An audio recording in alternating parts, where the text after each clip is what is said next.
Hello students, a very good morning. Welcome back to the computer science online classes. So in this session I am going to continue the model question paper 2 discussion. So from part C I am going to do. So in the last sessions I have discussed on part A and part B. I hope you all have written down the questions with answers in assignment book. So let us begin with the part C. So here the first question goes like this. So write a note on OMR. So you all know that OMR is an input device. So OMR's expansion is optical mark reader. So what does it mean? So you have to write the key points on the OMR working. Okay. So see here, it is a special pre-printed forms that are designed with boxes which can be marked with a dark pencil or a ink. So it will have some pre-printed forms, so it can be marked with a pencil or a pen. Okay, such documents are read by the reader, which transcribes the marks electrical pulses which are transmitted into computer. So these documents are read by OMR reader. So after reading that, what it will do, it will transfer that electrical pulses. So it will transfer that scripts, means that darkened pencil part, into electrical pulses which are transmitted into the computer. So mainly these OMRs are used for evaluation of objective type answer sheets.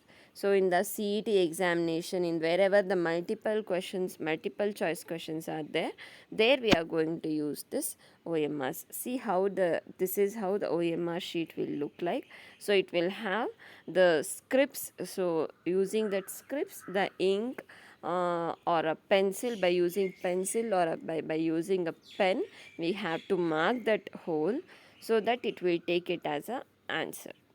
So this is the note you have to write on OMR. Okay. So this is the first question from the 3 marks part. So next question is, so this is a problem. So there you have to solve the subtraction by using 1's complement. So 54 minus 84. So 54 minus 84.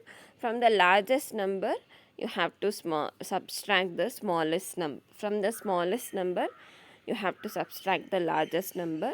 So what you have to do is, you have to convert both into binary numbers. So that is, so for 54 you have to keep on dividing by 2, you will get the answer 110 and for 84 you have to keep on divide by 2, you will get the answer 1010100. So after doing this, you have to note down the largest number. So out of 54 and 84, the largest number is 84. So for that, what you have to do, you have to take the 1's complement. So 1's complement, how you will take? By changing zeros to 1, 1's to 0. So here I have changed zeros to 1's and 1's to 0. Then you will get the answer as 0101011. You will get the answer. So for this, what you have to do, you have to add with the 54 binary number. So after adding that, you will get the answer as 1100001. So recomplement this answer, you will get the answer as like this. So 00111110. So what you have to do is, since it is a largest number is there from the smallest number, you have to keep the minus sign in front of the answer. Okay, so you can even verify this answer whether it is correct or not by doing the subtraction, arithmetic subtraction for 54 minus 84. Then also you'll see the same answer, 410. So see here also the same answer we got by using 1's complement. So by using 1's complement, what you are doing is, first you have to find the you have to change that decimal number to binary number. So this is the first step. So by changing decimal number to binary number is the first step. After that, check whether it is from larger number or smaller number. So from larger number is there, you have to take that larger number and you have to convert that number to ones complement. So this is the step 2. So first step is changing the decimal number to binary number system. Second step is you have to change the binary number to ones complement. So after doing this, you have to add this binary number to the 54 number, because here you have to add the procedure. So by adding you will get as this answer. So in ones complement, what you have to do is again you have to recomplement the answer. So 00111110. So like this you will get the answer. So you can verify. So this is the third step. Addition to the another number is the third step. After that you can verify the answer. Okay. So this is about the problem, so which comes from chapter 3, data representations. So next question is, write the functions of operating system, explain any one. So here you have to write the functions of operating system. So you all know that operating system acts as a bridge between system hardware and the user. So here you have to write its functions. So first function is memory management, process management, file management, protection and security, device management, user interface or command interpreter. So these are all the functions of operating system. Memory management will be there, process management will be there, file management will be there, protection and security will be there, user interface and command prompt will be the functions of operating system. So next here, so what are all the activities which will be performed by the memory management? So memory management, what it will do? So it will allocate the memory.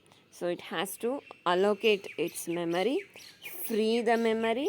So whenever it is not required, it should be freed, and then reallocate the memory to program whenever it is when a used block is freed. So whenever there is no need of memory, it has to be reallocated. And then keep track of memory usage. So memory usage, wherever it is there, primary memory is there, secondary memory is there. So you have to keep track of all those primary and secondary memory devices. So what are the activities? It has to allocate the memory, free the memory, reallocate the memory, block whenever it is freed, and then keep track of memory usages. So this is the first one, memory management. So next one, process management. So process means here it is a task. So here, so first activity of process management is it has to control access to the shared resources like memory, CPU, file, input, output. So here OS has to control all the system resources like memory, it may be a RAM or ROM, input, output devices, and then CPU.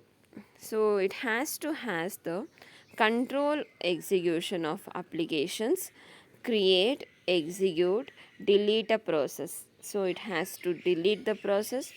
Before that it has to create a process and it has to execute the process. Even we can cancel or resume the process, we can schedule the process, and then synchronization and communication and deadlock handling is also done by the process management. So process management means task. So every task has to be performed, see, without any mistakes and without any delay it has to perform. Schedule the process means you have to allocate the task. So cancel or resume the process means here you have to while doing the process we can cancel the process, and from resume means you can stop the process wherever it is there, and then control execution of all the applications. So here we are running many applications in the systems, right? So all that applications should be controlled. Okay, so all these activities are done by the process management. So next one is file management. So here the next activity performed by OS is file management. So first activity is you have to create and delete the files, and also you can create and delete the directories. So directories in the sense folders, and you can access the files, allocate the space for the files, keep backup of files. So you can keep a backup copy of the files if it is original copy is erased. Secure the files, so that is you have to protect with the password to secure the files. So you should not remain the files like that only, then it can be used by other persons. Okay, so these are the activities which can be performed by the file management. So you have to create and delete both the files and directories, provide access to the files, allocate space for the files, keep backup of files, and secure the files. Okay, so these are the activities performed by the file management. So here in the question they have asked, you have to explain any one among all these things, all these functions: memory management, process management, file management, protection and security, device management, user interface, and command prompt. So here I have explained three things. So first three things I have explained. So it will be Ivan asked for 5 marks, then you can write all the three functions explanation. So in this question for 3 marks you have to write any one of the managements, either for memory management, file management, or process management. Okay, so next question is you have to define the terms coding, debugging, testing. So what are all the terms? Coding, debugging, testing. So you all know what do you mean by coding. So coding means writing the program. So here the process of translating an algorithm or flowchart into suitable programming language is referred as testing. Is referred as coding. So here the coding term should come. So the process of translating an algorithm or a flowchart into some suitable programming language, let it be a C++ program or a C program, whatever the program language is there, if you are converting so the algorithm or a flowchart into some program, so then it is called as coding. So next is debugging. So debugging means, it is even asked in 1 mark question, the process of detecting and correcting errors in a program is known as debugging. So this stage is also called as verification. Okay. So debugging means what? The process of detecting and correcting errors in a program is referred as debugging. So bug means error. So bug means error. So what you have to do? You have to detect this error where the error is there in the program, and you have to remove that error. Okay, so this step is also called as what? Verification. So next, validation, or else it is also called as testing. So the process of checking whether the program works according to the user requirement, so then it is called as testing. So testing, test ಮಾಡೋದು ಅಂತ ಹೇಳಲ್ವಾ ಅದು. So testing means what? The process of checking whether the program works correctly according to the requirements of the user. So then it is called as testing. So testing is also called as validation. Okay. So next question, explain the relational operators which are supported by the C++ with examples. So here relational operators means what? You are comparing between two operands in a given expression. So that is less than, greater than, less than, greater than, less than, greater than or equals to, less than or equals to, equals to, not equals to. Okay, so by using two operands, if you are comparing between that, so then it is called as relational operators. So they define the relationship between the two constants. So it will define what is left hand operator and what is right hand operator. Okay, so for example, we may compare the age of two persons or the price of two items. These comparisons will show whether which is greater or which is lesser. Okay, so here we are just comparing between the two operands in a given expression. Okay, so let us see. So here the result, this point you have to mention here, the result will be either always true. So true means what? 1, or else the result will be always what? False. So true means 1 will be there, false means 0 will be obtained from the relational operators. Okay, so next one, what are all the operators and its meaning? So operator is equals. So equals means what? True if x equals to y, otherwise false. See here, you can see in this example, x is what? One operand, y is what? One more operand. So x is called as here in all the examples. So left hand side is there, right? X, so that is called as left hand side operand. Right hand side is there, right? Y after the equals, so that is called as right hand operand. So both will be equal, so then it will result true. So if any one of the x or y is not equal, so then it will return false. Okay, so either true or false will be given by this relational operators. So next, not equals to. So this symbol is called as not equals to. So here the x value will be not equals to y values. For example, x is 5 and y is 2. So then 5 equals to 2. So no. So it will be returning true if it is not equal. So if both are equal, then it will return false. Okay.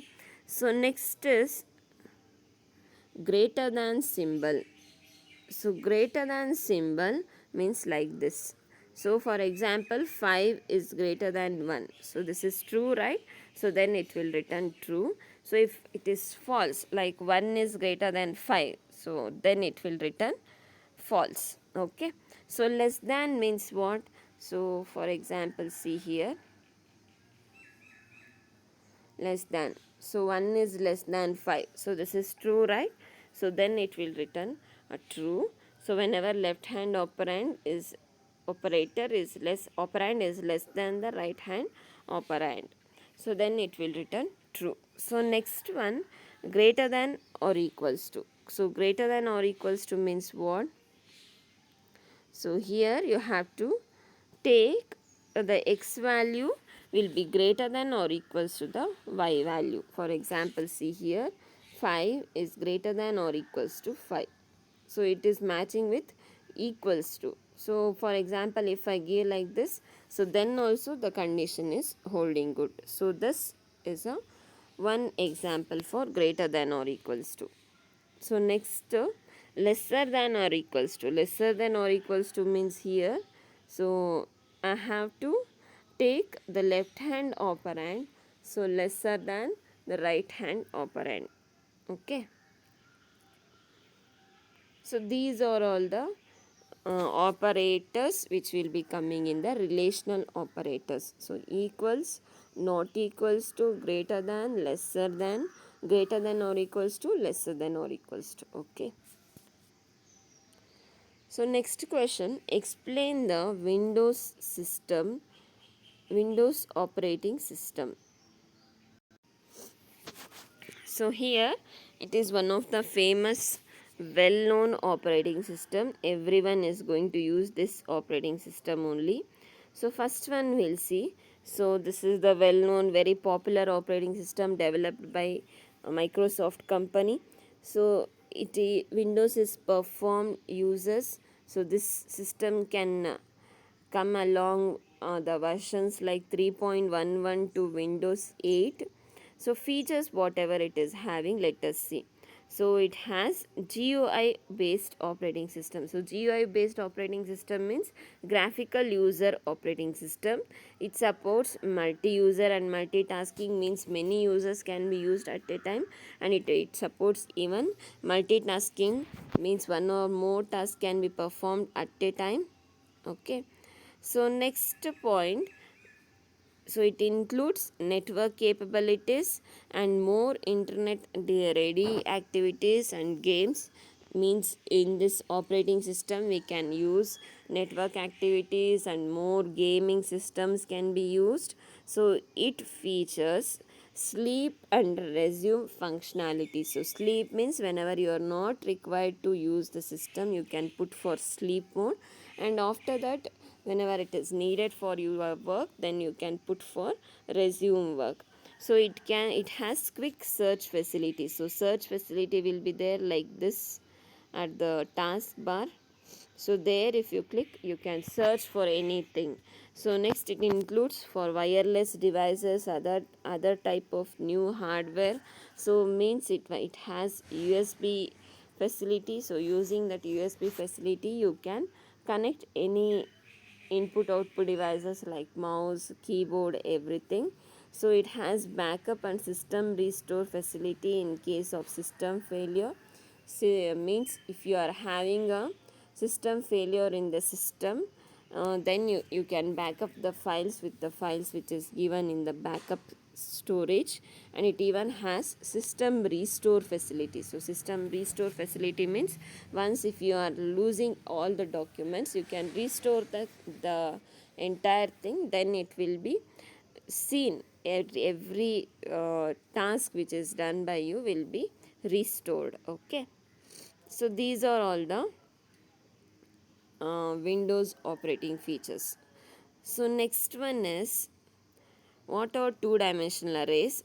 How are they declared and initialized? Give examples. So here you have to write two-dimensional array means what, and how they are declared, means you have to write its syntax, initialization how it is done, everything you have to write. So two-dimensional array means it is an array in which what you are doing is you are accessing the array elements using two subscripts. Using two subscripts, if you are accessing each element of the array's position, then it is called as two-dimensional arrays. The elements of two-dimensional arrays are represented as rows and columns. So in arrays, you have to note down that all the elements in the arrays, two-dimensional arrays, it will be accessed or represented by rows and columns. So to identify any element, we should know its row and its column. So for example, see here. So all the horizontal lines are called as what? Rows. All the vertical lines are called as what? Columns. So this you should know. So row is always mentioned in M. Column is always mentioned in N.